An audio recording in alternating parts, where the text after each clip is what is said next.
Salut, samedi 18 janvier 2025. Vous le reconnaissez? Oui, c'est bien lui, et ça date du 6 janvier.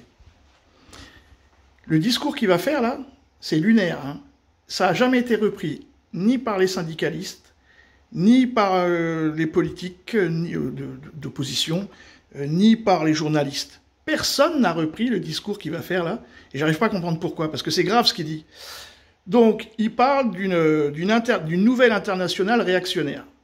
Hein, INR. Bon, j'écoute une fois, deux fois, trois fois, je me dis, c'est pas possible, il dit pas ça comme ça. Macron, il est ce qu'il est, mais bon, il sait ce qu'il fait. Et je cherche, et je me dis, il a fait quelque chose. Alors, j'ai été faire un petit point d'histoire. Alors, je vais lire avant d'écouter le discours. Le 28 septembre 1864, c'est la naissance de l'AIT. Association internationale des travailleurs.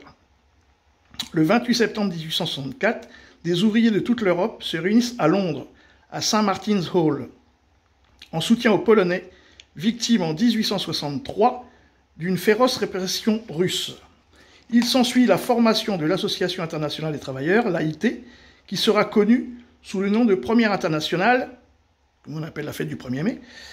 Le 1er mai 1886, les Américains font une revendication pour la journée des 8 heures. En France, le 1er mai, donc la fête du travail, sera établie le 1er mai 1890. Bon, je vous mettrai les références, mais en général, vous connaissez dans les commentaires. Donc, Macron fait référence à la création de la Première internationale, qui est donc une société d'ouvriers qui sont en soutien. Il remet dans son discours la Pologne et les Russes, ensemble, enfin, face à face, parce que c'était de la répression russe sur les Polonais. Donc, Macron, il sait ce qu'il fait. Hein. Bon, maintenant, on va écouter. Et personne n'a jamais analysé son discours, où ce qu'il dit, c'est extrêmement dangereux pour... en même temps, il est en train de tout casser. Alors, on va écouter ça. Bon, donc ça, c'est l'investiture des gens qui sont invités pour aller voir Trump et tout ça. Bon, allez, c'est parti. Sans oublier Éric Zemmour, Sarah Knafo et Marion Maréchal. Et pour les qualifier, Emmanuel Macron dit ceci, écoutez.